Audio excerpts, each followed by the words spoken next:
Let Dave took good care about my clothes. Aniya kay Cassandra. Marahas naman itong binawi ang kamay nito sa kanya at huminto ng paglalakad. Nang lingunin niya ito dahil nauuna siya dito. Nakita niya itong naka-cross arms sa dibdib nito at nanlilisik ang mga mata nito na nakatitig sa kanya. Did he do something wrong? Bakit mukhang galit sa kanyang dalaga? Call Dave and tell him you're going back to Manila. Now. Yun lang ang sinabi nito. Bigla naman siyang natauhan sa sinabi ng dalaga. May usapan nga pala sila nito na ito ang bahala sa kanya. How stupid of him to forget. Agad niyang hinabol ang dalaga nang malagpasan siya nito. Sorry, I forgot. Come on, let buy my clothes. Ikaw nang bahala sa akin. Nainis lang ako dun sa Ali. Para kasing wala siya sa sarili kanina. Kinakausap mo pero hindi naman sumasagot sa'yo. Paliwanag niya. Tiningnan naman siya nito ng masama bago ito nagsimula na namang maglakad at naghanap ng pwede nilang bilhan ng damit niya. Ending nila, nakabili din siya ng mga damit na si Cassandra ang namili para sa kanya. Hindi sila dumiretso sa bahay ng uwi. May dinaanan pa sila ni Cassandra sa bayan matapos nilang mamili. O kasi, may kasama ka na naman pogi. Nakatawa na bungad sa kanila ng isang may edad na babae. Aling Tekla, si Sian po, kasama ko sa bahay. Pakilala sa kanya ni Cassandra. He is expecting something when Cassandra will introduce him to her acquaintance or friends. But he must know better kasi hindi pa niya inaayos ang kung anong meron sa kanila ni Cassandra. Ang gwapo naman ang kasama mo sa bahay. Siya ba yun? Tanong muli ng babae kay Cassandra. Nakita niyang namula ang pisngi ni Cassandra bago ito tumango sa kausap nito. Hindi naman niya maintindihan ang mga pinag-uusapan ng dalawa. Lalo pa siyang naguluhan ng sipatin siya ng matanda mula ulo hanggang paa. Naku, wala nga namang panama si Roger. Sabi pa ng babae tapos tumawa ng malakas. Ay naku Aling Tekla, dumaan lang po ako dito para sabihin na hindi ako makapagbebenta ngayon. Yung mga paninda ko po na natira kahapon, ipapasa ko po sana sa inyo. Tura ni Cassandra sa matanda. You're selling what? Bulong niya sa dalaga. Isda. Ayun o. Turo nito sa mga isda na nakalagay sa parang malaking planggana na may mga yelo. Sige, kasi kami nang bahala. Ibibigay ko na lang sa iyo ang bayad kapag nakaubos kami. Sagot ng matanda. Salamat po. Nakangiting tugon ni Cassandra. Wait, kasi let me do your job.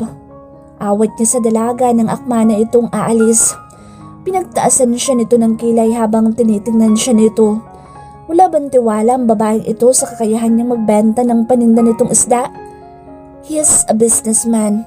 Hindi naman siya magiging bilyonaryo kung hindi siya marunong magtinda.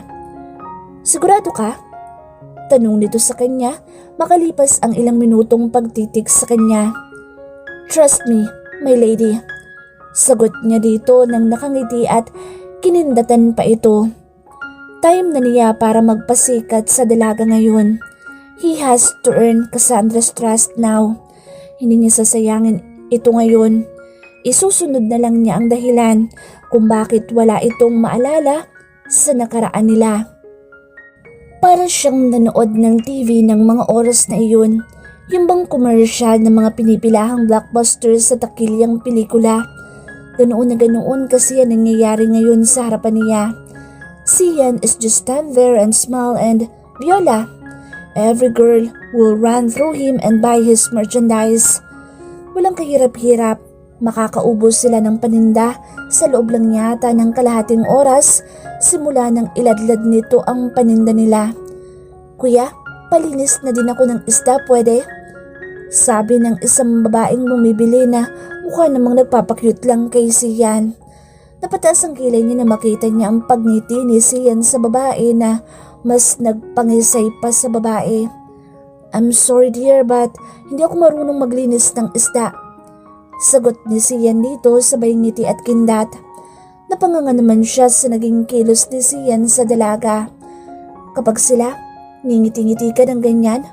Bakit ako nung unang beses mo ako makita, nakasimangot ka sa akin ah? Inis niyang sita sa binata na hindi niya naman masabi ng personal. Si ate na lang, sabi pa ng nagpapakyut na babae. Oh no, my lady will not gonna do anything today. Sagot naman ni Sian na tinutukoy siya. May girlfriend ka na? Ay este, may dalagang bukid ka ba? Singit naman ng isang babae. Lihim naman siyang natatawa sa pagpapakyut ng mga babae kay Sian. Halata namang gusto lang magpapansin ng mga ito kay Sian. Kaya nasa pwesto nila ito ngayon. Naku mga miss, take na yung tindero. Hinay-hinay sa pagbisil. Baka may dragon na magwala sa harapan nyo. Kayo din. Parinig naman ni Aling Tekla. Nilangon niyang ginang at nginitian. Buti na lang may kakampi siya. Yeah, that's true. I'm taken. Sagot naman ng damulag. Ay, sabay-sabay na react ng mga babae sa harapan nila.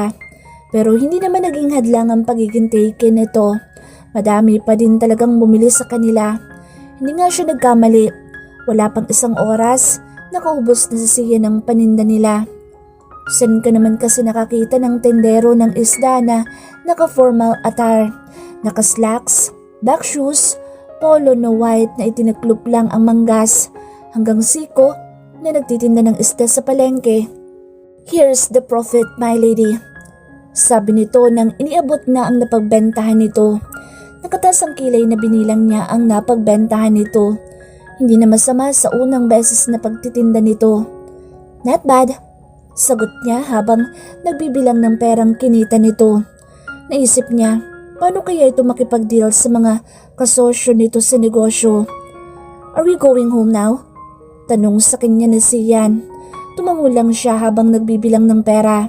Hindi man lang niya tinapunan ng pansin ang binata. Kaya naman hindi niya nakita ang sumunod na ginawa nito. Nagulat na lang siya nang may magtilian sa paligid niya. Nang hanapin niya ang tinitilian ng mga tao, doon, nanlaki ang mata niya sa nakita niya. Hoy Sian, ano yung ginagawa mo? Gulat na tawag niya dito. Inosenteng tiningnan naman siya nito at itinigil ang ginagawang pagpupunas sa katawan. Napanganga siya nang makitang may mga kumukuha ng litrato sa ginagawa ng binata.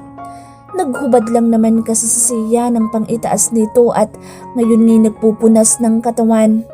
Para siyang model ng pantalon ngayon sa itsura nito. Hindi man lang nito naisip na nasa palengke sila at madaming taong nandoon ngayon na nakatitig sa kanila. Naghubad. Inosente nitong sagot. Pinaikot niya ang mata niya at nilapitan ito. Agad, kinuha niya agad ang isa sa mga t-shirt na binili nila kanina at ibinigay dito ang damit. Huwag kang naguhubad basta-basta. Nakikita mong nasa public place tayo ngayon. Inis niyang sermon dito. Huh? How about them? Turo naman ni Sian sa mga tao. Nang sundan niya ang itinuro nito, nakita niya mga kalalakihan din doon na nakahubad ang pang-itaas na damit.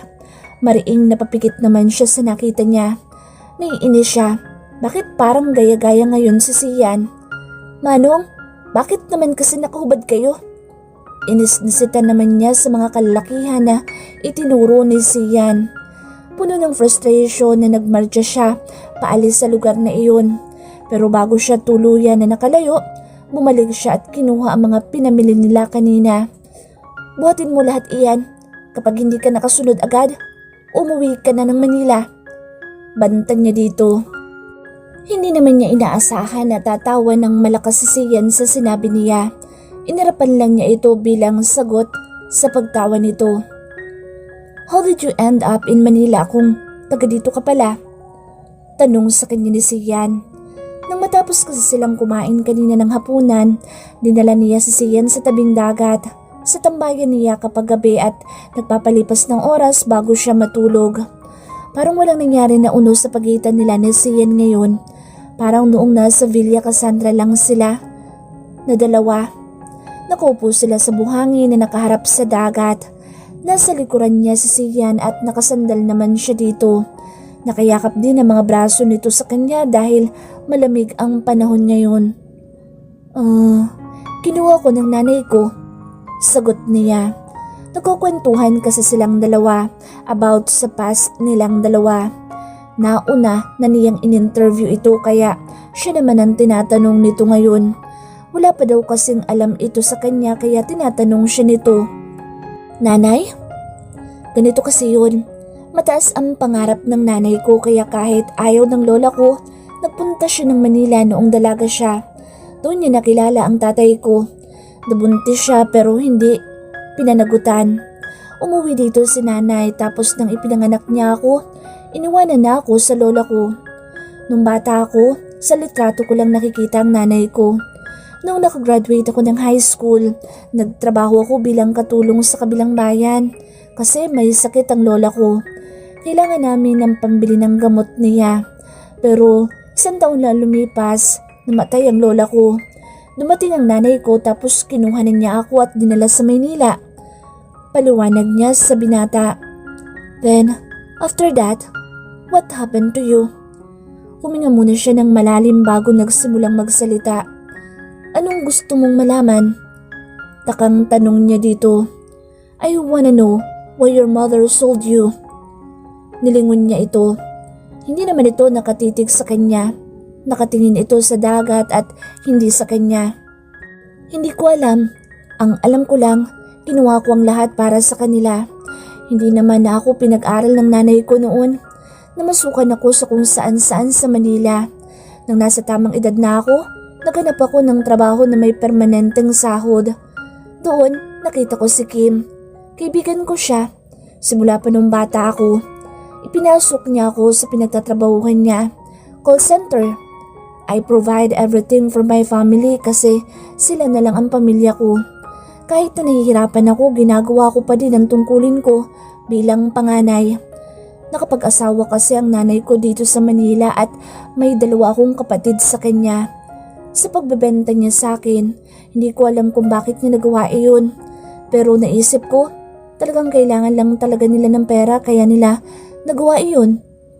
Mahabang paliwanag niyang muli dito. Are you angry with them for what they did to you? Mababakas ang galit sa boss nito pero hindi niya ito pinansin. Hindi, they are still my family.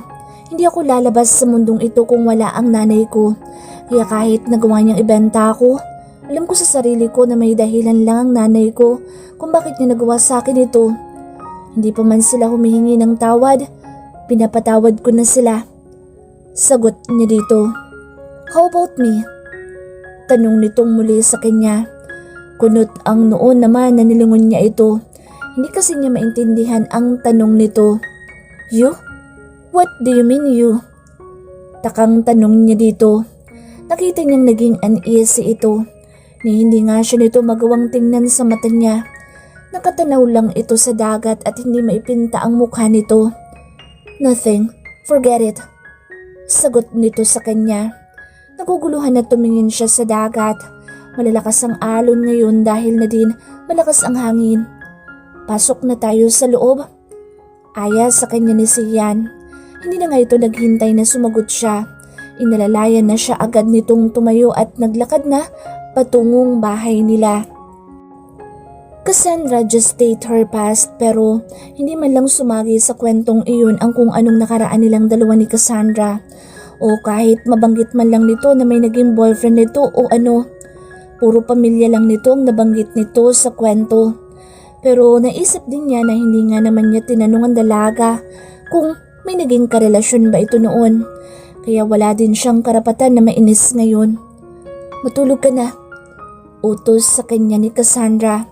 Nakahiga na sila ngayon and thanks God dahil pinayagan siya nito na makatabi niya ito. Bumuntong hininga naman siya. Tapos tumagilid ng higa paharap kay Cassandra na nakatihaya namang nakahiga. Nakapikit ito pero alam niyang gising ito kaya naman biglang may pumasok na kapilyuhan sa isip niya. Niyakap niya ito sa bewang na may kasamang paghimas sa bewang nito. Kung ano man niyang iniisip mo, Sian, huwag mo nang ituloy dahil maaga tayong gigising bukas para bumili ng ititinda ko. Tura ni Cassandra na nakapikit pa din. Nangingiti naman niyang niyakap ang dalaga. Hindi pa din siya susuko. Sobrang miss na niya ito. Kulang ang isang magdamag para maalis ang pagkamis niya sa dalaga.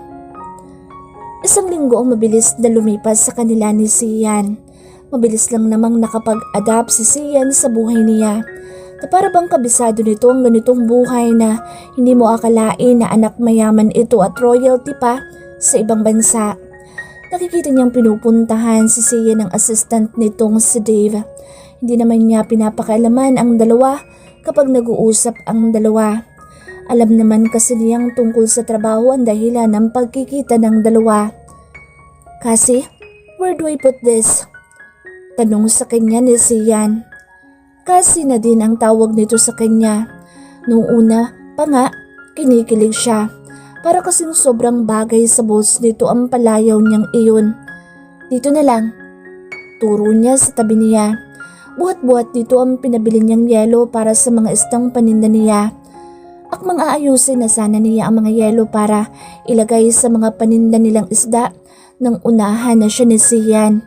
Kaya naman, pinabayaan na lang niya ito. Hi Cassie!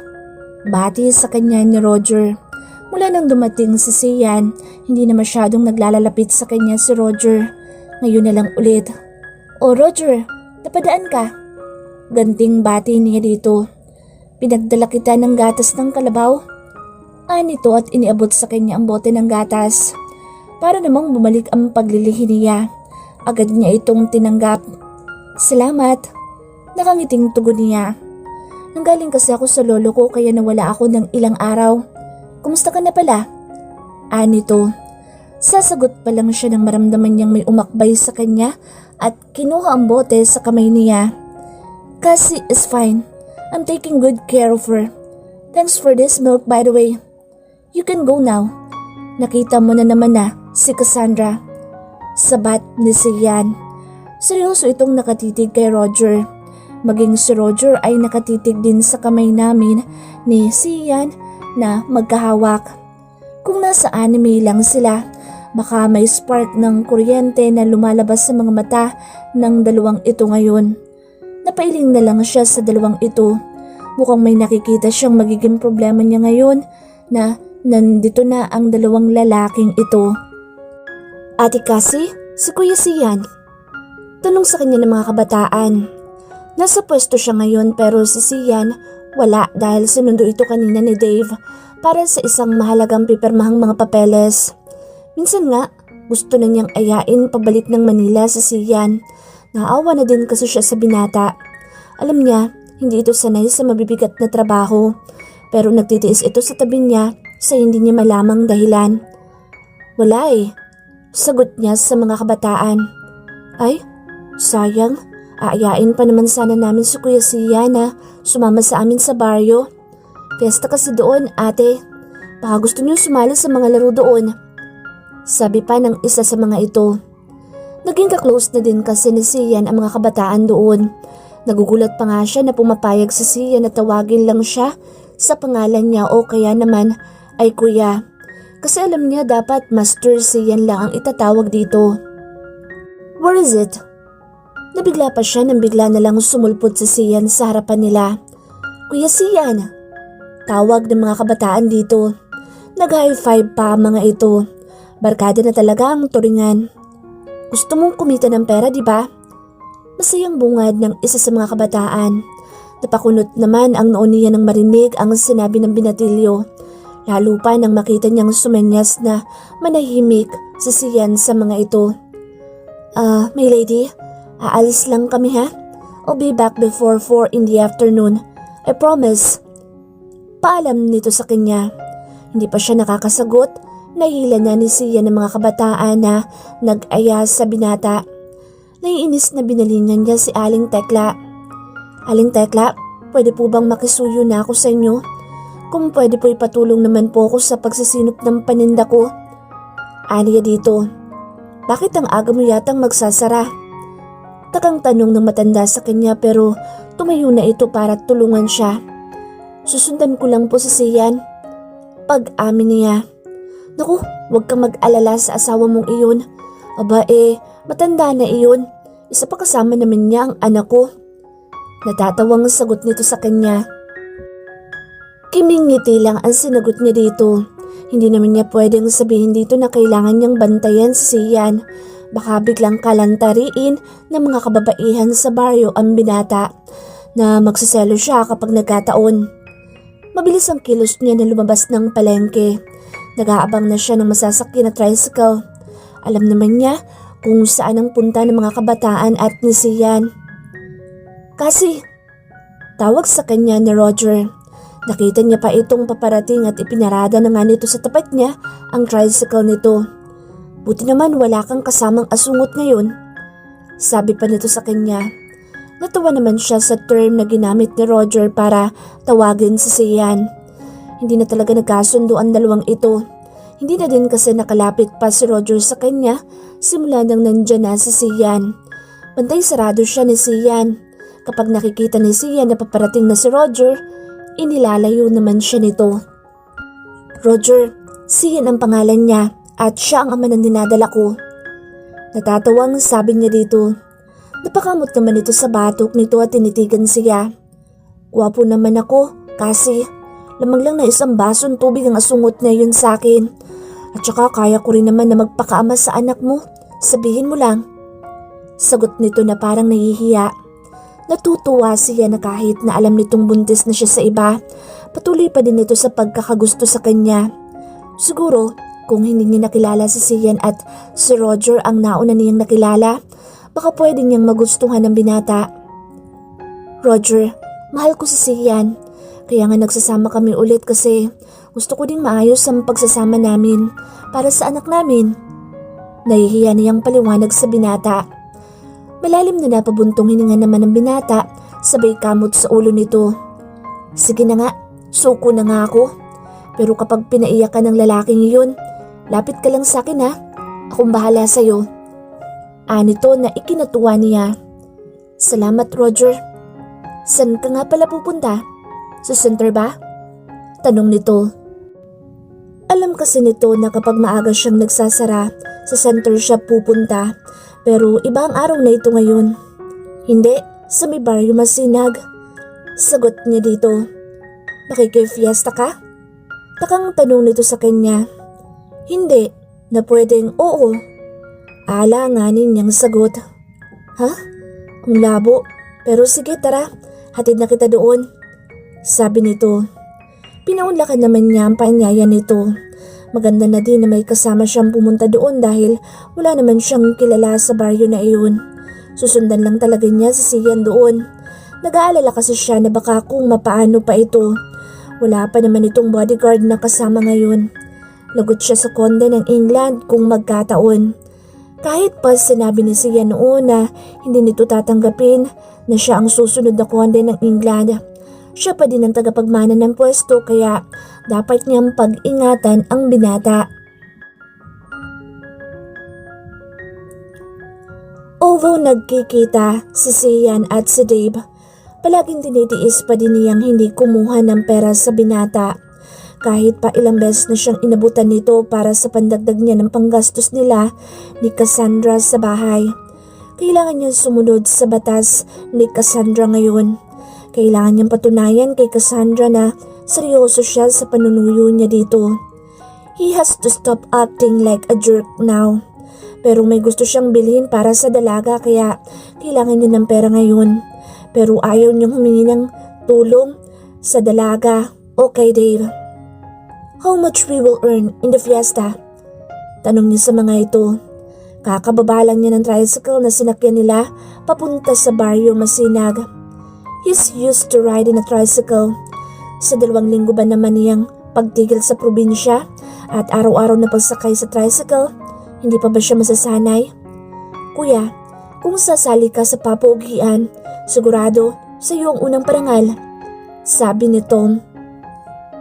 Isa sa 3 naging kaibigan niya sa palengke. Kasakasama niya ang 3 ito. Palagi nahihinga na din niya ng tulong ang mga ito kapag kailangan niya ng tagabantay kay Cassandra kapag umaalis siya. Papogian? Oo, kung may mutya ng baryo Masinag, may ginoong masinag din dito. Pagyayabang ni Jose. Kahit na pinaliwanag na nito, hindi naman niya maintindihan ang sinabi nito.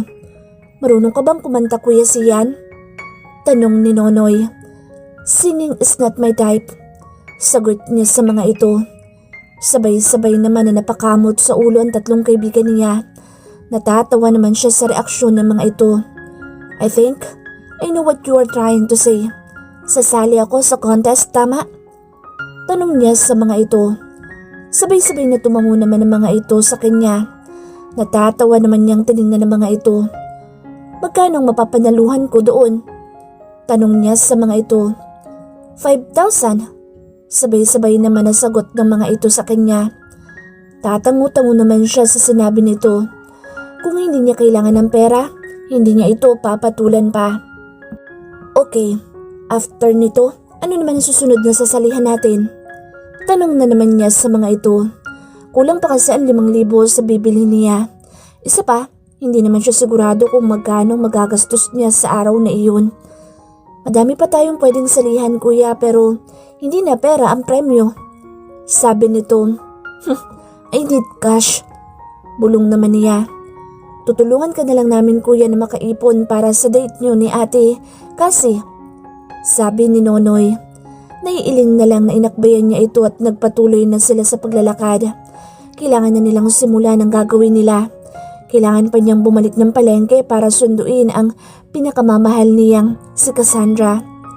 Naliliit ang mata niya sa paghahanap kay Sian habang naglalakad siya sa mataong lugar na plaza ng baryo. Pero hindi man siya nakakalayo mula nang bumaba siya sa tricycle. Mukhang nakikita na niya si Sian. Well, madali lang naman kasing makita ang binata. Nag-stand out naman kasi ito sa lahat ng tao doon. Sobrang tangkad naman kasi nito. Tapos maputi pa. Isama pa na sobrang gwapo din. Kaya makatawag pansin naman ito kahit tumayo pa ito sa sulok. So, Mr. Sian, ilang taon ka na? Tanong ng MC dito. Nasa stage ito ngayon at sa tingin niya alam na niya ang sinalihan nito ngayon. Nakasiksik siya sa mga taong nagkakagulo sa mga nanonood hanggang sa makarating siya sa harapan. 30 years old. Sagot ni Sian. Madaming nag-react sa sagot nito. May ilan pa siyang narinig na hindi halata. Wow, joke ba yun? Mukha ka lang namang 18 para sa akin. Sabi ng malanding baklang MC. Oo nga, partner.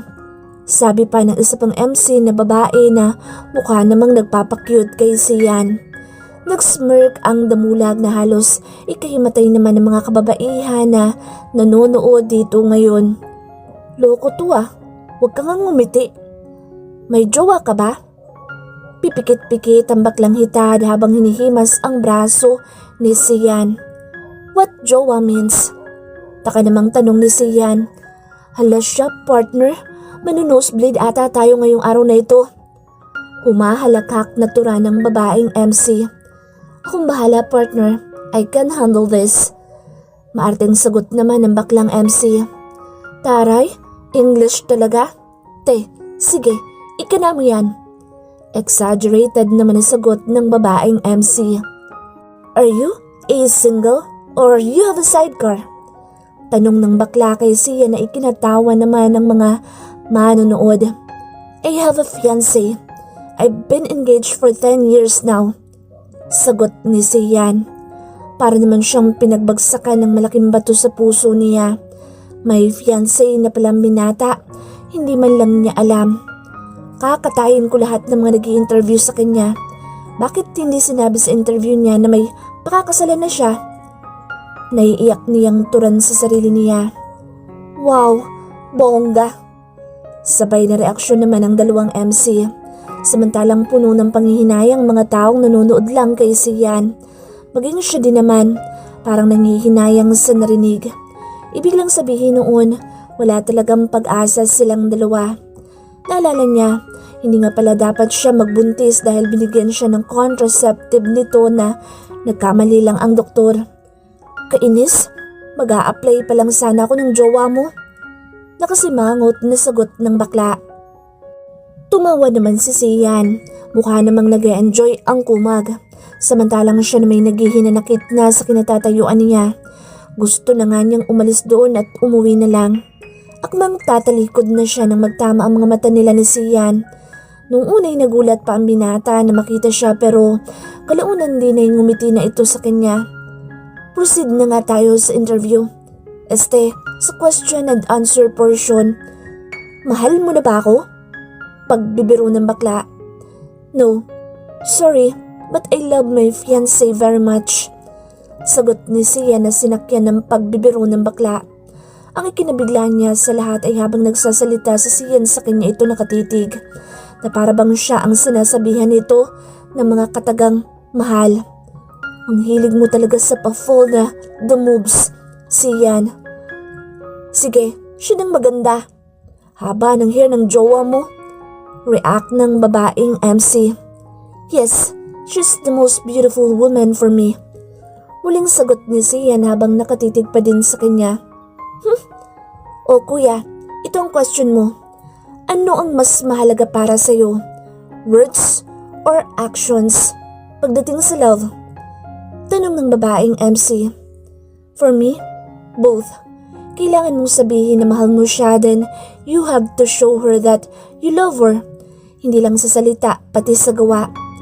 I'll show her how much I love her and at the same time, and if possible, tell her I love her every seconds of my life for her to know that I'm madly, deeply in love with her.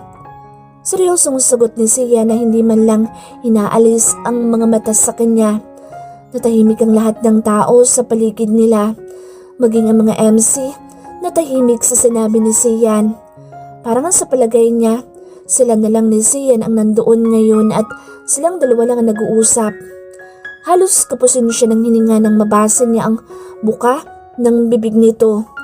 Walang sounds pero parang nabingi siya sa sinabi nito habang nakatitig sa kanya. Sian said, I love you to her. Para ba talaga sa kanya ang sinabi nito?